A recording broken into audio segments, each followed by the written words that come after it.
रासायनिक अभिक्रियाओं में नए पदार्थों का निर्माण करने के लिए परमाणुओं के बीच बंधों का विखंडन और निर्माण शामिल है। अभिकारक एक दूसरे से विभिन्न प्रकार से क्रिया करते हैं और इसलिए रासायनिक अभिक्रियाओं को विभिन्न प्रकारों में वर्गीकृत किया जा सकता है। आइए रासायनिक अभिक्रियाओं के विभिन्न प्रकार देखें। रासायनिक अभिक्रिया एक ऐसी प्रक्रिया है जो रासायनिक पदार्थों के एक समूह को दूसरे में परिवर्तित कर देती है। रासायनिक अभिक्रियाओं का वर्गीकरण निम्न है: संयोजन अभिक्रियाएं, वियोजन अभिक्रियाएं, एकल प्रतिस्थापन अभिक्रियाएं और द्वि प्रतिस्थापन अभिक्रियाएं।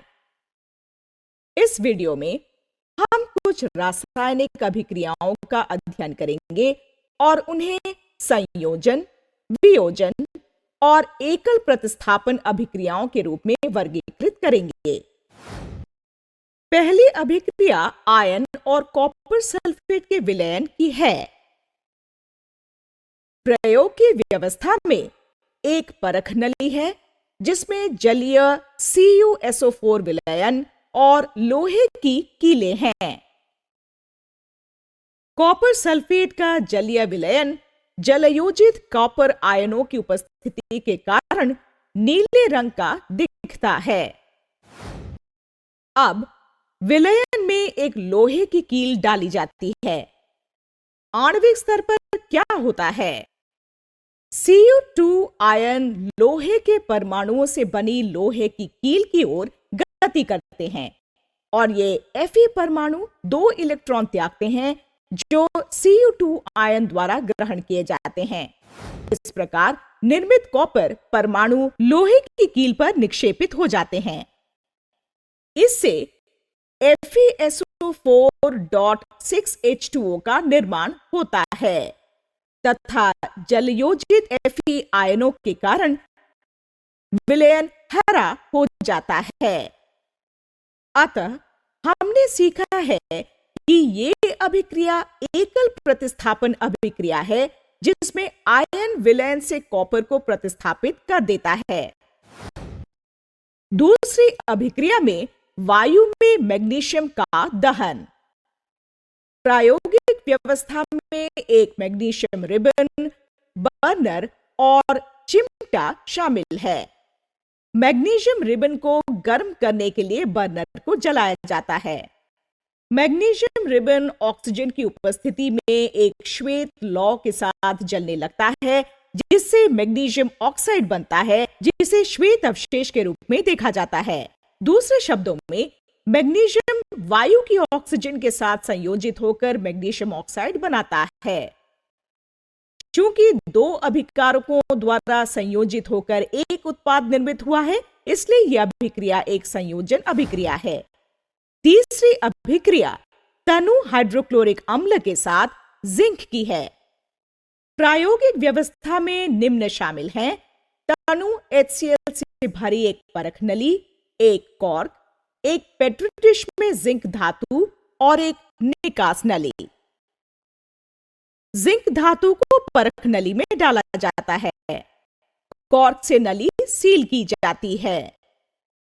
निकास नली को कॉर्क के छेद के माध्यम से परख नली में डाला जाता है। आणविक स्तर पर क्या होता है? जिंक धातु और तनु HCl अभिक्रिया करते हैं जिससे जिंक परमाणु अपने 2 इलेक्ट्रॉन त्याग देता है जो हाइड्रोजन परमाणु द्वारा ग्रहण किए जाते हैं। 2 हाइड्रोजन परमाणु एक दूसरे के निकट आकर H2 अणु बनाते हैं। साथ ही Zn+2 आयन ऋणावेशित क्लोरीन परमाणुओं की ओर आकर्षित हो जाता है और जलीय ZnCl2 बनाता है। हाइड्रोजन गैस को रंगहीन गैस की तेज बुदबुदाहट के रूप में देखा जाता है। जिंक ने अम्ल से हाइड्रोजन को प्रतिस्थापित किया है तो ये एकल प्रतिस्थापन अभिक्रिया का एक उदाहरण है। चौथी अभिक्रिया में लेड नाइट्रेट को गर्म करना। लेड नाइट्रेट चूर्ण युक्त एक परख नली और बर्नर लें। चूर्ण को गर्म करें एक रासायनिक अभिक्रिया होती है जिसमें Pb2 अपने 2 इलेक्ट्रॉन त्याग देता है, जिन्हें ऑक्सीजन परमाणु द्वारा O2 बनाने के लिए ग्रहण किया जाता है और इस प्रक्रिया में NO2 मुक्त होती है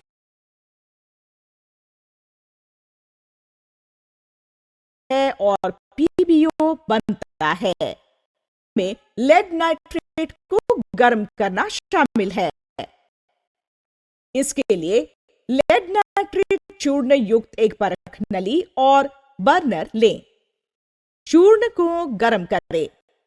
एक रासायनिक अभिक्रिया होती है जिसमें Pb2 अपने 2 इलेक्ट्रॉन त्याग देता है, जिन्हें ऑक्सीजन परमाणु द्वारा O2 बनाने के लिए ग्रहण किया जाता है और इस प्रक्रिया में NO2 मुक्त होती है और PbO बनता है।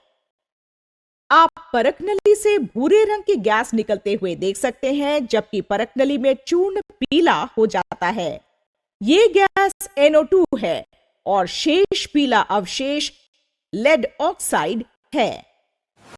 दूसरे शब्दों में, गर्म करने पर लेड नाइट्रेट टूट जाता है, अर्थात ये लेड ऑक्साइड नाइट्रोजन डाइऑक्साइड और ऑक्सीजन गैस में वियोजित हो जाता है।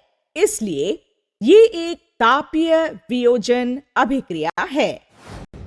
सारांश, हमने सीखा है कि रासायनिक अभिक्रियाएं जिनमें 2 या 2 से अधिक अभिकारक एक उत्पाद में संयोजित है, संयोजन अभिक्रियाएं कहलाती हैं। रासायनिक अभिक्रियाएं जिनमें एक यौगिक उपयुक्त परिस्थितियों में 2 या 2 से अधिक सरल पदार्थों में विभाजित हो जाता है, वियोजन अभिक्रियाएं कहलाती हैं। रासायनिक अभिक्रियाएं जिनमें अधिक क्रियाशील तत्व या आयन कम क्रियाशील तत्व को प्रतिस्थापित करते हैं, एकल प्रतिस्थापन अभिक्रियाएं कहलाती हैं। आपको विभिन्न प्रकार की रासायनिक अभिक्रियाओं का अवलोकन मिल गया होगा, लेकिन संयोजन अभिक्रिया के रूप में वर्गीकृत होने वाली अभिक्रिया के लिए मानदंड क्या है? आइए